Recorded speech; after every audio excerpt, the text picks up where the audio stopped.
being committed and orchestrated by organized criminals. We have the ability to get tough on their financing structures and break down those organizations. That member hopefully has the rectitude to address that issue and vote against his leader's instructions and vote in favor of the fall economic statement.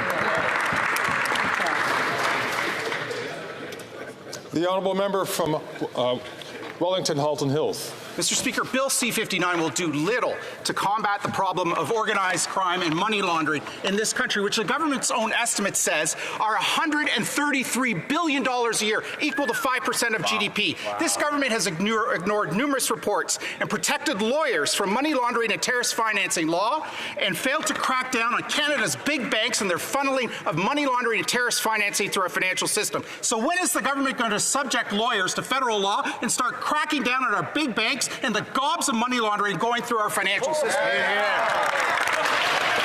The Honourable Minister of Justice and Attorney General for Canada.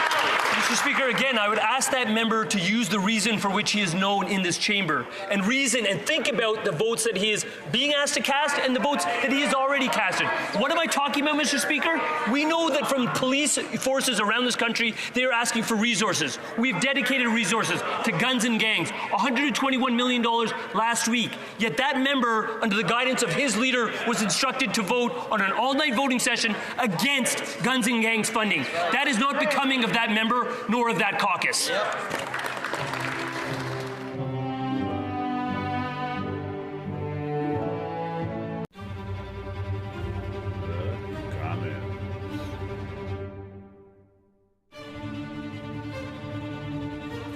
Of feigned outrage and apologies on behalf of everyone else. A new report by the Globe and Mail shows that the Prime Minister's office invited a Nazi to his diplomatic reception in Toronto. He blamed the Speaker, saying that he acted alone. He's saying he had no idea about any of it. He called for him to take responsibility. He watched him resign, and yesterday he tried to blame the Ukrainian Congress.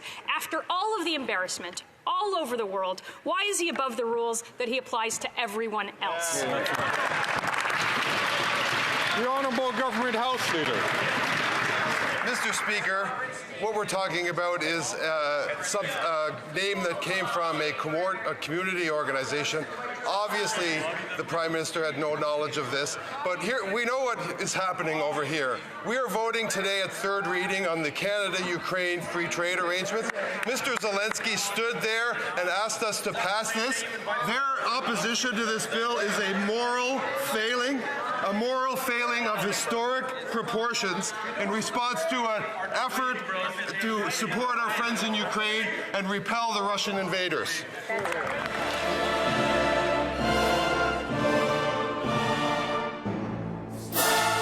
Mr. Speaker, shame on the Liberals for telling Canadians that their costly carbon tax is reducing emissions. It's a complete scam. Wow. The minister pretends that his carbon tax reduces emissions, but now we know that the Liberals do not measure the results of their carbon tax. No measurement, no results. No wonder emissions went up after 8 years of this NDP Liberal government. Why did the Environment Minister mislead Canadians about his carbon tax scam?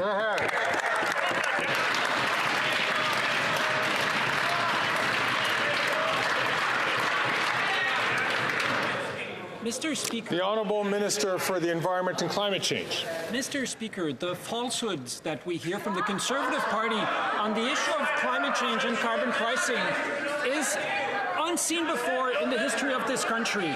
So first, they believe that climate change doesn't exist. That's simply not true, Mr. Speaker. They say that our plan isn't working. Our plan has allowed us to reduce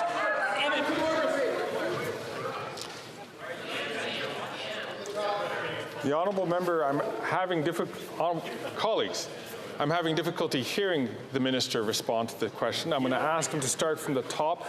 Please, can you please withhold your comments so that the Speaker can hear it? The Honourable Minister for Environment and Climate Change. Thank you very much, Mr. Speaker. You want to know the truth? Climate change is real. That's the truth. You want to know the truth? Climate change is impacting Canadians all over the country, including farmers from coast to coast, Mr. Speaker. You want to know the truth about climate change? It's costing Canadians billions of dollars. That's the truth about climate change. Our plan is working. We are reducing emissions. We're helping Canadians with affordability. That's the truth, Mr. Speaker. Let's speak the truth.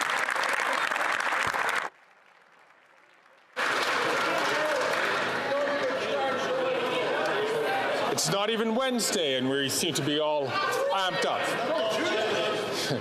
That's the truth of it. The honourable member says, wait until summer. Truer words have never been spoken. The honourable member for Dauphin River, Swan River, Neepawa. Mr. Speaker, if the Liberals do not measure the results of their carbon tax, there are no results. The Liberals have no shame in punishing Canadians without anything to show for it. Here's something we can measure, though. After 8 years of this Liberal government, gas is up, groceries are up, home heating is up because of their failed carbon tax. Now that the Environment Minister has exposed his own carbon tax scam, will he finally axe the tax?